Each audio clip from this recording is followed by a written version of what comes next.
আমাদের একটা পিওএস হয়েছে, পুলিশ অফিসার্স হাউজিং সোসাইটি, এই যে 300 ফিটে। আমি তো ইউনিভার্সিটি থেকে সবচেয়ে লেখাপড়া জানা মেধাবী ছাত্র বা শিক্ষিত লোক বলে দাবি করি, আমার সহকর্মীরা দাবি করে, আমরা মিলেই তো ওইটা বানাইছি। ওখানে বাড়ি করতেছে, আমাদের আবার 2টা কমিটি বানাইতেছে। কি করতে কমিটি বানাতে হয়েছে? আমার ডিআইজি সাহেব 1 ইঞ্চি ছাড়বেন না, ওনার ওয়াল আমার ভাঙতে হবে। তাই সাধারণ মানুষকে কি বলো? আমার ডিআইজি সাহেব যে প্লটটা পেয়েছে বাড়ি করতেছেন, উনি 1 ইঞ্চি আইন অনুযায়ী যেটা সারার কথা উনি ছাড়বেন না, ওনার প্রাচীর দিয়ে ওইটা ওনাকে নিয়ে নিতে হবে। এই যদি হয় আমাদের মানসিকতা, কিভাবে আপনি এগুলো ঠিক করবেন? এখন আমাদের নিজেদের পরিবর্তন আনতে হবে। নীতি নৈতিকতার পরিমাণ বিষয়টি এত নিম্ন পর্যায়ে আমাদের চলে গেছে, আমার খালি টাকা দরকার, আমার টাকা দরকার। এটা কিভাবে আসতেছে ওইটা কোনো ইম্পর্টেন্ট না। ড্রাগ বেঁচে আসতেছে, না জুয়া খেলে আসতেছে, না দুর্নীতি করে আসতেছে, দ্যাট ডাজ নট ম্যাটার। যে কোনো উপায়ে আমার টাকা দরকার। এই কোন এক সমাজে আমরা চলে গেলাম? নীতি নৈতিকতা এইরকম একটা লেভেলে চলে গেছে। সো এটারও ইম্প্রুভমেন্ট, এটাও হয়তো একটা দুঃশাসন, দীর্ঘদিনের দুঃশাসন এর ফল হলো এইটা। হ্যাঁ, 15 লক্ষ টাকা দিয়ে আপনি কি করেন? 15 লক্ষ টাকা দিয়ে আপনি কুরবানির ছাগল কিনে আনেন।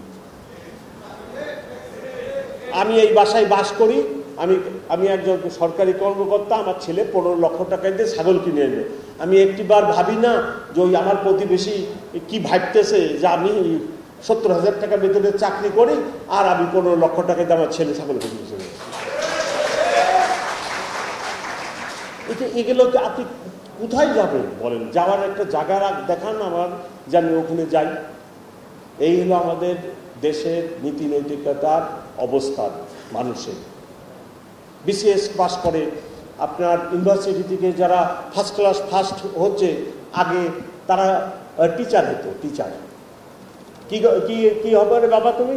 আমি টিচার, হয় ইউনিভার্সিটি টিচার হবো, না কলেজের টিচার হবো, না স্কুলের টিচার হতো। এখন কি আমি কাস্টমস, আমি ট্যাক্স, আমি পুলিশ, এইগুলো হবে। কি কারণ? আপনারা তো সহজেই বুঝতেছেন কারণ। এই মেন্টালিটি যদি হয়, তাহলে আপনি আমাদের বলেন এই সামাজিক পরিবর্তনটা কে আনবে? তবে আমার পার্সোনাল ওপিনিয়ন, ব্যক্তিগত ওপিনিয়ন, এই পরিবর্তন আনতে হবে পলিটিশিয়ানদের। It's not the job of the police commissioner, আমার কাজ না, এই কাজ পলিটিশিয়ানদের। ওনারা কিভাবে এইসব পরিবর্তন আনবেন, ওনারা মাথা ঘামান। আমাদের কাজ এটা না। ওনারা হলো একটা বাসের ড্রাইভার আর আমরা হলাম প্যাসেঞ্জার। এখন উনি গাড়ি চালায়, বাসটা চালায়, যেখানে নিয়ে যায় আমাকে তো ওইখানেই যেতে হবে। তা আমি প্যাসেঞ্জার হিসেবে তো আর এই গাড়ি ইচ্ছা মতো যেখানে খুশি নিতে পারবো না। পলিটিশিয়ানস আর দি কি বলেন, ড্রাইভিং সিটে, আপনার ড্রাইভিং সিটে, আর আমি প্যাসেঞ্জার। এখন আপনি যেখানে নিয়ে যাবেন, নরকে নিলে আমাকে নরকেই যেতে হচ্ছে। সো এই যে সামাজিক পরিবর্তন, এই যে এত কিছু, সব দায়িত্ব আলটিমেটলি দিন শেষে পলিটিশিয়ানদের ঘাড়ে।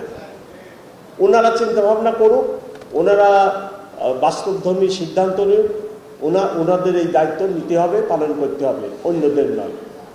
সকলকে অনেক ধন্যবাদ। দীর্ঘ বক্তৃতা দিলাম এবং অনেককে আমি বক্তৃতা দেওয়া থেকে বঞ্চিত করলাম, তার জন্য আমি দুঃখিত। তবে আমি ওয়ান্স এগেন আমি অত্যন্ত দুঃখিত, আমার সহকর্মীরা অত্যন্ত দুঃখিত। আমরা অত্যন্ত মর্মাহত জুলাই আগস্টের ঘটনা নিয়ে। আমরা কেন এই কাজ করতে গেলাম? কেন আমি এদেশের মানুষের বুকে গুলি চালাবো? কেন? এই কেনর জবাব আমাদের কাছে নেই। আমরা খুব অনুতপ্ত, ক্ষমা প্রার্থী আপনাদের কাছে।